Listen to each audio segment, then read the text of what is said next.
We don't win the midterms. It's just going to be, they'll find a reason to impeach me. ዶናልድ ትራምፕን ለፍርድ ለማቅረብ እንቅስቃሴ ተጀመረ። የፕሬዝዳንቱ የቀድሞ ደጋፊዎች እያስተባበሩ ነው። President Trump fell for it, did it, and I think he recognized immediately that it was a mistake. ከሞኞች ጋር መነጋገር አልፈልግም። እኔ የምፈልገው ከብልጥ ሰዎች ጋር መስራት ነው። ዶናልድ ትራምፕ ቴምር ፕሮፐርቲስ ግንባታ ከሚያካሄድባቸው ቦታዎች በተመረጡት ላይ የ35 በመቶ እውነተኛ ቅናሽ አድርጓል። በቡልጋሪያ ማዞሪያ በ69 ካሬ ላይ ያረፈ ባለ አንድ መኝታ ዋጋ 7.9 ሚሊዮን ብር ነው። ሙሉን ከከፈሉ በ30 በመቶ ቅናሽ በ5.5 ሚሊዮን ብር ይገዙታል። በ9.4 ሚሊዮን ብር የሚሸጠው ባለ 82 ካሬ ባለ 2 መኝታ በሙሉ ክፍያ በ6.6 ሚሊዮን ብር ያገኙታል። 3 መኝታ ያለው ባለ 126 ካሬ ቤት ሙሉ ከከፈሉ ዋጋው ከ14.1 ሚሊዮን ወደ 10 ሚሊዮን ብር ይቀነስልዎታል። በአዋሬ ከባለ 1 እስከ 3 መኝታ በገላንና አፍሪካ ህብረት አቅራቢያ ዘመናዊ ሱቆችም ከ500 ሺህ ብር ቅድመ ክፍያና ከ2.5 ሚሊዮን ብር ሙሉ ክፍያ ጀምሮ ቀርቧል። ለበለጠ መረጃ በ0902 13 38 66 ወይም በ0948 62 53 72 ይደውሉ። ፕሬዝዳንት ዶናልድ ትራምፕ ከእስራኤል ጋር በመተባበር በኢራን ላይ የጀመሩት ጦርነት ዓለም አቀፍ ሕግን የጣሰና በጦር ወንጀለኝነት የሚያስጠይቅ ነው ሲሉ ከ100 በላይ ታዋቂ አሜሪካውያን የሕግ ባለሙያዎችና ጠበቆች ለዋይት ሃውስ በላኩት ደብዳቤ አስጠነቀቁ። አሜሪካና እስራኤል በኢራን ላይ ያካሄዱት ያለው ወታደራዊ ዘመቻ ሕገወጥ መሆኑን 100 የሕግ ባለሙያዎች በጻፉት ደብዳቤ አስታውቀዋል። የሕግ ባለሙያዎቹ ወረራው ከጅምሩ የተባበሩት መንግስታት ድርጅትን ቻርተርና የአሜሪካ ጦር ኃይሎች መተዳደሪያ ደንብን በግልጽ የሚጥስ ነው ያሉት የሕግ ባለሙያዎች በአሜሪካ ባለሥልጣናት ስለ ጦርነቱ የተሰጡ መግለጫዎች በዓለም አቀፍ የሰብአዊ መብቶች ሕግና በዓለም አቀፍ የሰብአዊነት ሕጎች ላይ ጥሰቶችን በመፈጸም በሕዝቡ ውስጥ ከፍተኛ ስጋት እንዲነግስ ያደረጉ ናቸው። በአጠቃላይ ሂደቱ የጦር ወንጀለኝነት ተፈጽሟል ብለዋል አሜሪካውያኑ የሕግ ባለሙያዎች ለዋይት ሃውስ በላኩት ደብዳቤ።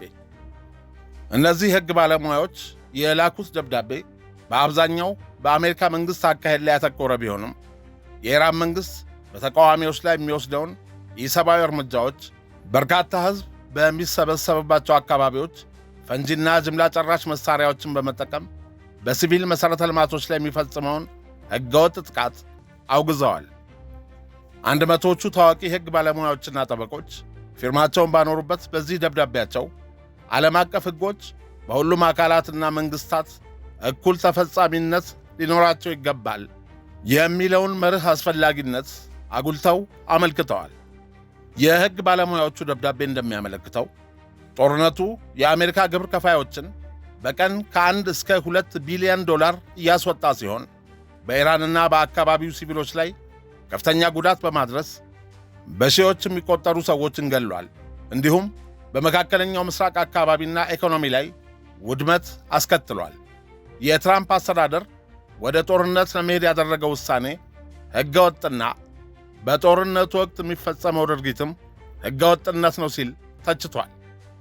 በመጀመሪያ ባለሙያዎቹ ጥቃቱ ከተጀመረበት ጊዜ ጀምሮ ብዙ የሕግ ባለሙያዎች የሚያነሱትን ክርክር ዋቢ በማድረግ የአሜሪካ ከፍተኛ ባለሥልጣናት የሚናገሯቸው ይፋዊ መግለጫዎች በመንግሥታት ተቀባይነት ያገኙትን የዓለም አቀፍ የሰብአዊነት ሕግና ደንቦችን በተመለከተ መከበር እንዳለባቸው የሚገልጽ አመኔታ አለማሳየታቸውን ጠቁመዋል።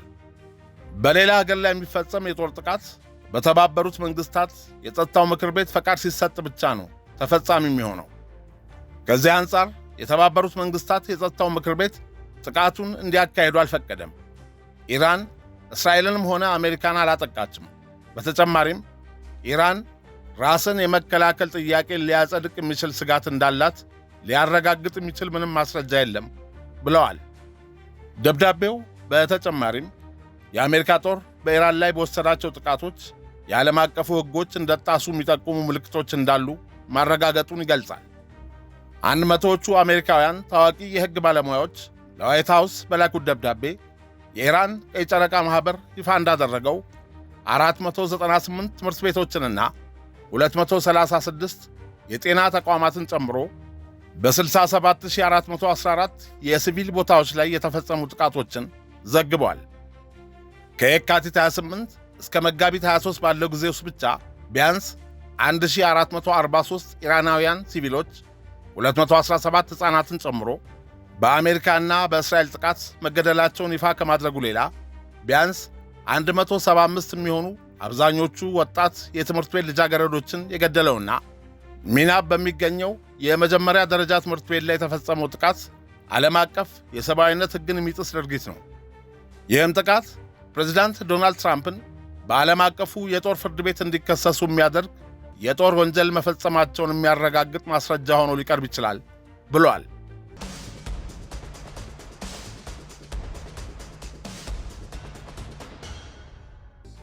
ይህ በእንዲህ እንዳለ ዩናይትድ ኪንግደም በእስራኤል ላይ ማዕቀብ እንዲጣል የሚጠይቅ አስቸኳይ ጥሪ ማቅረቧ ታወቀ። እስራኤል በወረራ በያዘችው የዌስት ባንክ የፍልስጤም መሬት ላይ የምታደርገውን የመጠቅለል እንቅስቃሴ በመቃወም 75 የዩናይትድ ኪንግደም የፓርላማ አባላት በእስራኤል ላይ አስቸኳይ ማዕቀብ እንዲጣል የሚጠይቅ የውሳኔ ሐሳብ አቅርበዋል።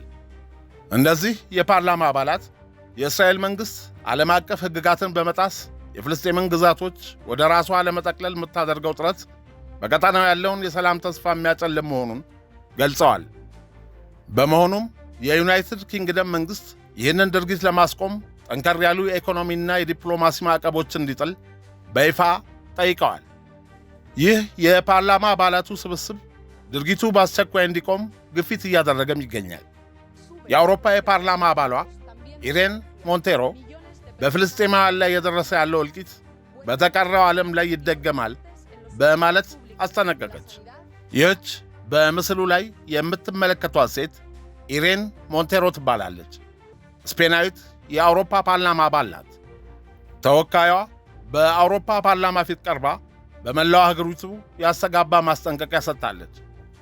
ዓለም አቀፉ ማኅበረሰብ እስራኤልን አሁኑኑ ማስቆም ካልቻለ በፍልስጤም ሕዝብ ላይ እየተፈጸመ ያለው ይህ ድርጊት በዚያው ብቻ ተወስኖ አይቀርም። ዓለም ሊቋቋመው በማይችለው መልኩ ወደ ሌሎች አገሮችና ቀጠናዎች እንደሚስፋፋ ሊገነዘብ ይገባል ያለችው ሞንቴሮ በዚህ የዘር ማጥፋት ወንጀል የአውሮፓ ኅብረትን ቀጥታ ተባባሪነት በማንሳት ከሳለች። ኅብረቱ በይፋ ሰብአዊ መብቶችንና ዓለም አቀፍ ሕጎችን አከብራለሁ እያለ በሌላ በኩል ግን የዘር ማጥፋት ወንጀል እየፈጸመ ካለ መንግሥት ጋር የንግድ ስምምነቶችንና ፖለቲካዊ አጋርነትን በማስቀጠሉ ኅብረቱ የተመሠረተበትን የሞራል የበላይነት አጥቷል ስትል ተከራክራለች። ኢሬን ሞንቴሮ ያቀረበቻቸው ጥያቄዎች ግልጽና ሕጋዊ መሠረት ያላቸው ሲሆኑ እነሱም በእስራኤል ላይ አፋጣኝ የጦር መሣሪያ እገዳ እንዲጣል እንዲሁም የአውሮፓ ኅብረት ከእስራኤል ጋር ያለው የትብብር ስምምነት እንዲቋረጥ የሚሉ ናቸው። እነዚህ ሁለት እርምጃዎች ከ1 ሚሊዮን በላይ የሚሆኑ የአውሮፓ ኅብረት ዜጎች በኅብረቱ መደበኛ የክለሳ ስልቶች አማካይነት በፒቲሽን ወይም ፊርማ የጠየቋቸው ጉዳዮች ናቸው።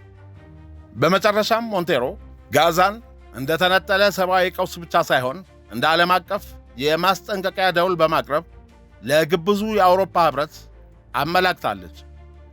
እዚያ እየታዩ ያሉ ድርጊቶች ለዓለም አቀፉ ሥርዓት ስጋት መሆናቸውንና ድርጊቱ ያለ ጠንካራ እርምጃ እንዲቀጥል መፍቀድ ለማንኛውም አገር ድንበር እንደማያከብር አስረድታለች። Una Europa de paz que apueste por el fin del genocidio contra el pueblo palestino. በተያያዘ ዜና እንደ ቱከር ካርልሰን፣ ሜጂን ኬሊ፣ ካንዲስ ኦንስና አሌክስ ጆንስ ያሉ የቀድሞ ታዋቂ ደጋፊዎች ጋር ሳይቀር በተለያዩ የመገናኛ ብዙሃን ፕላትፎርሞች ላይ መዘላለፍን ሥራ አድርገው የያዙት ዶናልድ ትራምፕ ነገር በጨርቄ አይነት ነገረኛ ተግባራት መፈጸም ቀጥለዋል። በዶናልድ ትራምፕና በቱከር ካርልሰን መካከል ያለው ግጭት ተባብሶ የቀጠለ ሲሆን ሁለቱም ወገኖች ጠንካራ ትችቶችን ተለዋውጠዋል። የቀድሞ የፎክስ ኒውስ ጋዜጠኛ ቱከር ካርልሰን ከ21 ወራት በፊት በ2024 በሪፐብሊካን ብሔራዊ ኮንቬንሽን ሴንተር የምርጫ ቅስቀሳ እያካሄዱ የነበሩት ዶናልድ ትራምፕ ከተቃጣባቸው የግድያ ሙከራ መትረፋቸው መለኮታዊ ጣልቃ ገብነት እንደሆነ እግዚአብሔር ትራምፕን ለማዳን የመረጠው አገሪቱ እንዲመሩ ዕቅድ ስለነበረው እንደሆነ ተናግሮ ነበር።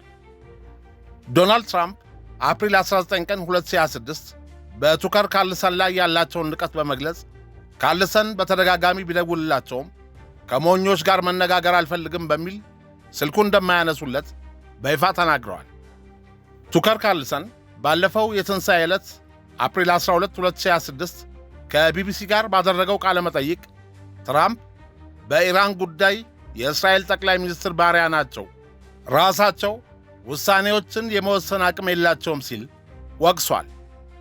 ዶናልድ ትራምፕ በበኩላቸው ቱከር ካርልሰንና ሌሎች እንደ ካንዲስ ኦንስና አሌክስ ጆንስ ያሉ የቀድሞ ቀንደኛ ደጋፊዎቻቸውን አሜሪካን እንደገና ታላቅ እናድርጋት ንቅናቄ እንደማይወክሉ፣ ትክክለኛው ማጋ ኢራን የኑክሌር መሳሪያ እንዳይኖራት ማድረግና ጥንካሬን ማሳየት እንደሆነ በመግለጽ ከሃዲዎች ሲሉ የቀድሞ ደጋፊዎቻቸውን ወንጅለዋል።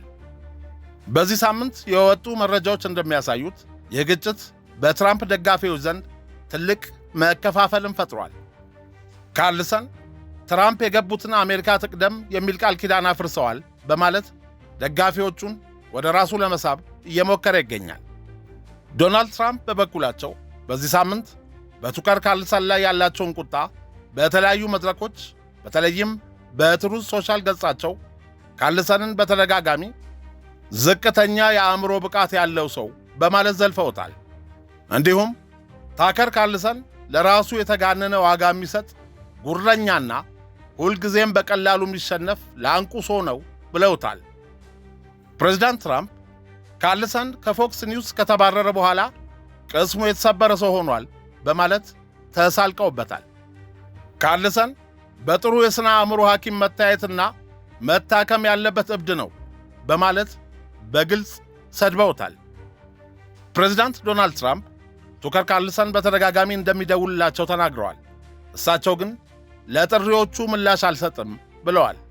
ምክንያቱንም ሲገልጹ ከሞኞች ጋር መነጋገር አልፈልግም፣ እኔ የምፈልገው ከብልጥ ሰዎች ጋር መስራት ነው ሲሉ አስታውቀዋል።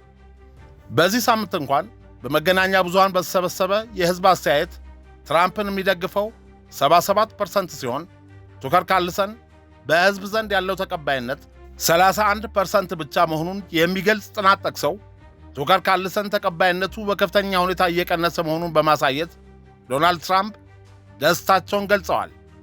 በዶናልድ ትራምፕና በቱከር ካርልሰን መካከል እየታየ ካለው በየመገናኛ አውታሩ የሚካሄድ መዘላለፍ በተመሳሳይ በቀድሞ ደጋፊዎቻቸው በተለይም በሜጋን ኬሊ፣ ካንዲስ ኦንስና በፕሬዝዳንት ዶናልድ ትራምፕ መካከል እንደቀጠለ ነው። እንዲያውም ባለፉት ሳምንታት ግጭቱ ይበልጥ ተባብሶ ወደ ግል ስድብ ተሸጋግሯል። ዶናልድ ትራምፕ በቅርቡ ባስተላለፉት መልእክት ሜጋን ኬሊን፣ ካንዲስ ኦንስንና ቱከር ካርልሰንን ዝቅተኛ የማሰብ ችሎታ ያላቸው የከሰሩ ረብ የለሽ ተሸናፊዎችና አሜሪካን ዳግም ታላቅ ለማድረግ የተጀመረው እንቅስቃሴ ተቃራኒዎች ሲሉ በጽኑ ተችተዋቸዋል። የተሰነዘረባት ዘለፋ አዘል ውንጀላ በእጅጉ ያበሳጫት ካንዲስ ኦንስ ፕሬዝዳንት ትራምፕን አረጋውያን መርጃና መጦሪያ የሚገቡበት ጊዜ ደርሷል ስትል የአእምሮ ጤናቸው በዳይሜንሻ ህመም ሳቢያ አሳሳቢ ደረጃ ላይ እንደሆነ ጠቁማለች። በተጨማሪም ትራምፕ በኢራን ላይ የከፈቱት ጦርነት ፕሬዝዳንት ሆነው ቃለ መሐላ ሲፈጽሙ ለአሜሪካ ሕዝብ የገቡትን ቃል የጠበቀ አይደለም ስትል እብዱ ንጉሥ በማለት ጠርታቸዋለች። በተመሳሳይም ሜጋን ኬሊ ለተሰነዘረባት ዘለፋ በሰጠችው ምላሽ ትራምፕ በኢራን ላይ የወሰዱት የጦርነት እርምጃ መላውን የሰው ልጅ ስልጣኔ ለማጥፋት መዛት ነው ስትል ድርጊቱን አውግዛለች። ዶናልድ ትራምፕም በምላሻቸው ሜጋን ኬሊ መንገዷን የሳተች ቀልበቢስ በማለት አጣጥለዋታል። ይህ መሰሉ ውዝግብ በፖሊሲ ልዩነት ብቻ ሳይወሰን ወደ ግላዊ ጥቃት በማምራቱ በቀላሉ የሚበርድ አይመስልም። ውዝግቡ በትራምፕ ደጋፊዎች ዘንድ ከፍተኛ መከፋፈል የፈጠረ ሲሆን እንደ ማርጆሪ ቴይለር ግሪን ያሉ ፖለቲከኞችም ትራምፕን በመቃወም ከጋዜጠኞቹ ጎን ቆመዋል። በፕሬዝዳንት ዶናልድ ትራምፕና በነ ሜጋን ኬሊ፣ ካንዲስ ኦንስ መካከል ያለው ግጭት እጅግ በረከሱና ግላዊ በሆኑ ስድቦች ተካሯል። ፕሬዝዳንት ዶናልድ ትራምፕ በትሩዝ ሶሻል ገጻቸው ላይ በሰነዘሯቸው ዘለፋዎች ሁሉንም ስቱፒድ ፒፕል፣ ሉዘርስ፣ ዝቅተኛ የአእምሮ ብቃት ያላቸው ሞኞች፣ ተሸናፊዎች፣ እብዶችና ሁከት ፈጣሪዎች ሲሉ አጥረግርጋዋቸዋል። ዶናልድ ትራምፕ ካንዴስ ኦወንስን ክሬዚ፣ ሪሊ ዳምፕ ኤንድ ሜንታሊ ኢል፣ እብድ፣ በጣም ደንቆሮና የአእምሮ ታማሚ ብለው ከመዝለፋቸው በተጨማሪ ከፈረንሳይ ቀዳማዊት እመቤት ብሪጂት ማክሮን ጋር በማወዳደር ብሪጂት ከካንዴስ እጅግ በጣም ታምራለች፣ እንዲያውም አይደራረሱም በማለት በመልኳ ዘልፈዋታል። ሌላውን ታዋቂ ፖድካስተር አሌክስ ጆንስን ደግሞ ጭንቅላቱ የመከነ የባከነ ስብዕና ያለው አውቃለሁ ባይ ሲሉ አብጠልጥለዋቸዋል። እነሱም ዝም አላሉም።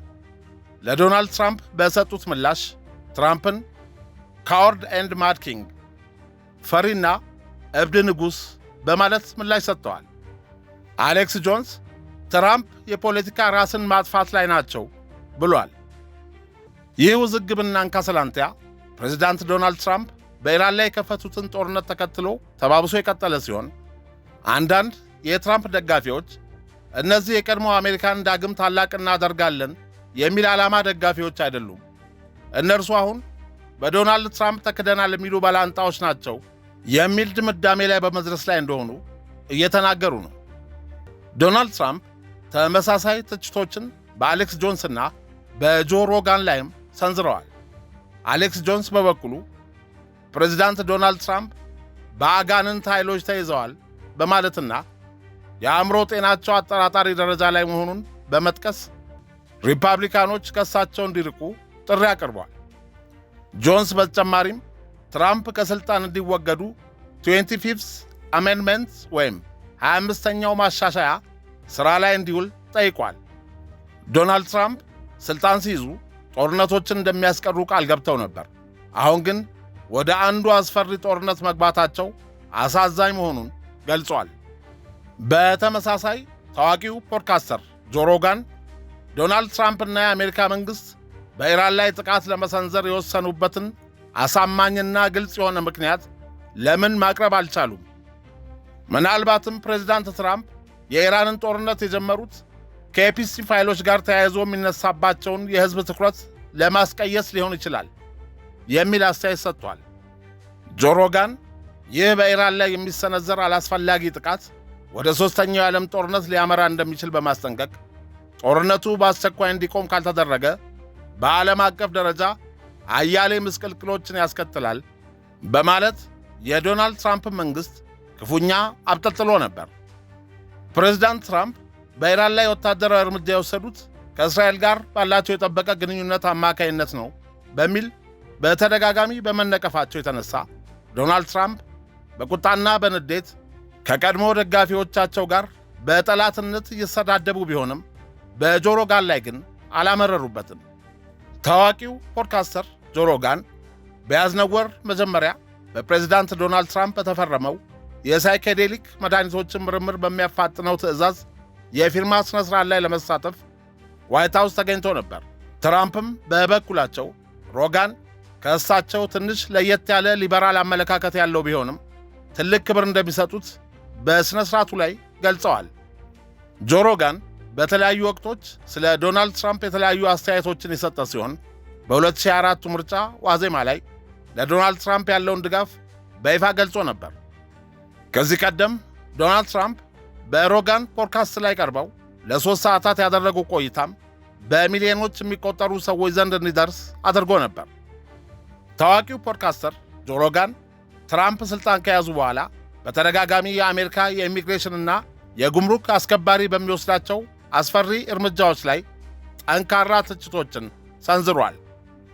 አሜሪካ በኢራን ላይ እየወሰደችው ያለውንም እርምጃ በተመለከተ ትራምፕ ከኢራን ጋር የጀመሩት ወታደራዊ ግጭት ከዚህ ቀደም ቃል ከገቡት ጦርነትን ማቆም ከሚለው መርህ ጋር ይቃረናል በማለት ጆ ሮጋን ቅሬታውን ገልጿል። አወዛጋቢውን የጄፍሪ ኤፕስቲን ሰነዶች ይፋ ከማድረግ ጋር በተያያዘም የትራምፕ አስተዳደር ግልጽነት ይጎለዋል ብሎ ይተቻል። በአጠቃላይ ጆ ሮጋን በአሁኑ ወቅት በአሜሪካ ያለውን የፖለቲካ ምስቅልቅል ፖለቲካሊ ሆምለስ ወይም ፖለቲካዊ መጠለያ የሌለው በማለት የሚገልጸው ሲሆን ከትራምፕ ደጋፊዎች ጋርም እየተራራቀ መሆኑን በይፋ እየተናገረ ነው። ታዋቂው አሜሪካዊ ጋዜጠኛ ቱከር ካርልሰን በቅርቡ ስለ እስራኤልና ስለ ሙስሊሙ ዓለም የሰጠው አስተያየት በማኅበራዊ ሚዲያ ላይ ትልቅ መነጋገሪያ ሆኗል። ካርልሰን ትላልቅ ተቋማትና ፖለቲከኞች ለበርካታ ዓመታት ደፍረው የማይናገሩትን የማይነካ ጉዳይን ያነሳሁት ብሏል። የንግግሩ ዋና ዋና ነጥቦች በሚከተሉት 3 ዘርፎች ሊከፈሉ ይችላሉ። አንደኛ፣ ሃይማኖታዊ እውነታ። ካርልሰን ሙስሊሞች ከእስራኤላውያን ወይም ከአይሁዶች ይልቅ ለኢየሱስ ክርስቶስ ትልቅ ክብር ይሰጣሉ በማለት የተሸፈነውን እውነት በድፍረት አቅርቧል። ይህንንም ሲያብራራ በእስልምና ሃይማኖት ውስጥ ኢየሱስ ክርስቶስ ወይም ኢሳ ያለ አባት ከድንግል ማርያም መወለዱንና ተአምራዊ ሕይወቱ በቁርአን ውስጥ በሰፊው የተጠቀሰና ዕውቅና የተሰጠው ታላቅ ነቢይ መሆኑን፣ በተቃራኒው ደግሞ በዋናው የአይሁድ እምነት አስተምሮ ውስጥ ኢየሱስ እንደ መለኮታዊ አካል ወይም እንደ ነቢይ እንደማይታይ ጠቅሷል። ካርልሰን ይህንን ሐቅ ሰዎች እንዳያውቁ ተሸፍኖ የቆየ ምስጢር ነው ሲል አቅርቦታል። ሁለተኛ፣ ፖለቲካዊ እንድምታ። ካርልሰን ወራሪዋ እስራኤል በዓለም ላይ ካሉ ጨካኝ አገሮች አንዷ ናት በማለት እውነቱን በመናገሩ በወራሪዋ ዘንድ ቀድሞውንም በጥርጣሬ ነበር ሲታይ የከረመው። ይህ ንግግር በፖለቲካው ዓለም ከፍተኛ ንዝረት የፈጠረው ካርልሰን ቀደም ሲል ከሰጣቸው አስተያየቶች ጋር ተዳምሮ መሆኑ ይታወቃል። ከኢራን ጋር ሊደረግ የሚችል ጦርነት የአሜሪካ ሳይሆን የእስራኤል ጦርነት ነው ብሎ በመሟገቱ ለብዙ ዓመታት የነበረውን የአሜሪካና የእስራኤልን የጠበቀ ግንኙነት የሚሞግት ዋነኛው የኮንሰርቫቲቭ ወይም ወግ አጥባቂ ድምፅ ሆኖ መውጣቱ ንግግሩን ፖለቲካዊ ክብደት ሰጥቶታል። ሦስተኛ፣ የተሰጡ ምላሾች። የአይሁድ ተሟጋች ድርጅቶች ይህ ንግግር በክርስቲያን አሜሪካውያንና በአይሁድ አሜሪካውያን መካከል ልዩነት ለመፍጠር ሆን ተብሎ የተደረገ ሴራ ነው ይላሉ። በኢየሱስ ለእውነት የቆሙና የካርልሰን ደጋፊዎች ደግሞ በበኩላቸው ሰውየው የተናገረው በሙሉ ግልጽ የሆነ ሃይማኖታዊና ታሪካዊ እውነታን ነው፣ ተቃውሞው ከእውነቱ ለመሸሽ የሚደረግ ጥረት ነው በማለት መከራከሪያ ያሳጧቸው ገብተዋል።